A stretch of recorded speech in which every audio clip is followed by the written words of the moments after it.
wafdigan uu hogaaminayay madaxweyne ku-xigeenka maamulka Hirshabelle Cali Xuseen Guudlaawe ayaa gaaray degmada Buulaburte ee gobolka Hiiraan si uu xariga uga jaro mashaariic horumarineed oo laga hirgeliyay degmadaasi. Mashaariicdan oo gaaraysa ilaa 6 mashruuc ayaa waxaa hirgelinteeda iska kaashaday maamulka degmada Buulaburte kan Hirshabelle iyo dowladda Soomaaliya. munaasabada xariga looga jarayay mashaariicda ayaa waxaa ugu horeyn ka hadlay qaar ka mid ah odayaasha iyo maamulka Buulaburte kuwaas oo soo dhaweeyay wafdiga madaxweyne ku-xigeenka Hirshabelle.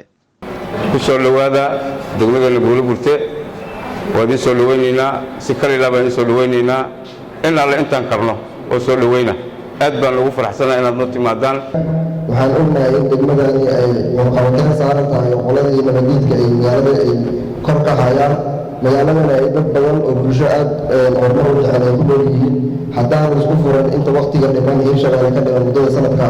2020 haddaan joogar magaalada Buulaburte aan isku mari karin amniga annaga kaashanayno wasaaradda gaashaandhigga iyo dowladda federaalka guud ahaanteeda hay'adaha amniga wax badan haddaan xagga amniga laga qabano in degmada ay horumar badan ay gaaran lahayd dib u dhac weyn oo ku imaanayo. runtii waxaan si gaar ah u xusaynaa wasaaradda arrimaha gudaha ee dowladda federaalka kaalintii mugga lahaa runtii ay ku lahayd. waxaan leeyahay reer Buulaburte waxbaa niila bilaabay waa dhiig joojin wax allaale wixii niila dhisa gacanta ku qabsada adigoo wada jir ah waa iga dardaarankaan raba inaan joodiyo waa intaas. sidoo kale waxaa goobta ka hadlay wasiir ku-xigeenka howlaha guud, wasiirka dhalinyarada iyo ciyaaraha, wasiirka arrimaha gudaha ee maamulka Hirshabelle. waxaan idinka rabnaa inaad noogu kaalmaysiin in aan dhisno golaha deegaanka. haddii golaha deegaanka la dhiso mashaariicda runtaaheed iyo mucjisada markaasay jirtaa, laakiin haddaad adigu aad hor joogsataan oo golaha deegaanka in la dhiso ay suurageli weyso mashaariicdan qoladi bixisayna waxay cagadiiday ay ka muujin doonaan kuwa ka dambeeya soo socdaan waa istaagayaan. waxaan ka arkay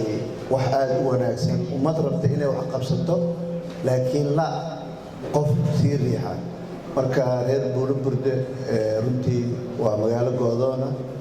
insha Allah tacaala asmaamul ahaan anoo afkooda maamulka ku hadlaya runtii wax badan waa jecelnaa wax badan waa idin jecelnaa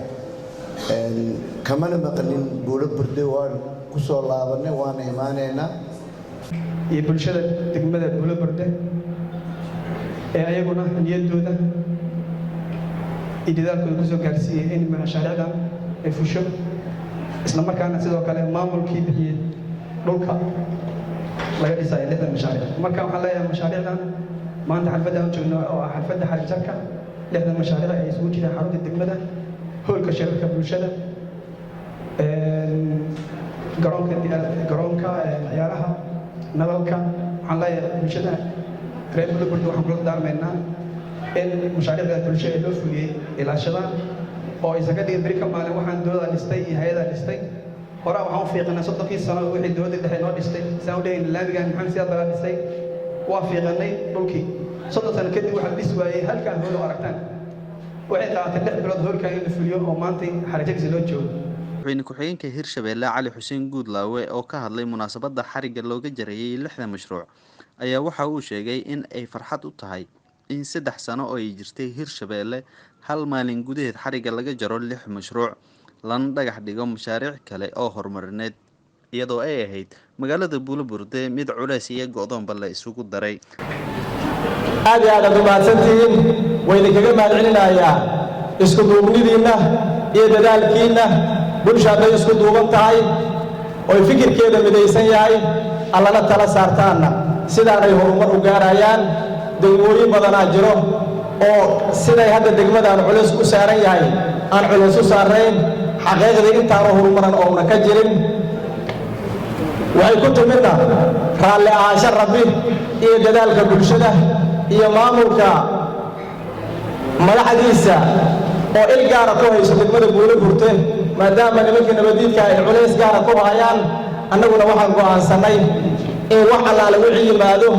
oo horumar iyaga loogu roonaado sidaasaan go'aansanay. Nuur Maxamed Cali, SNTV.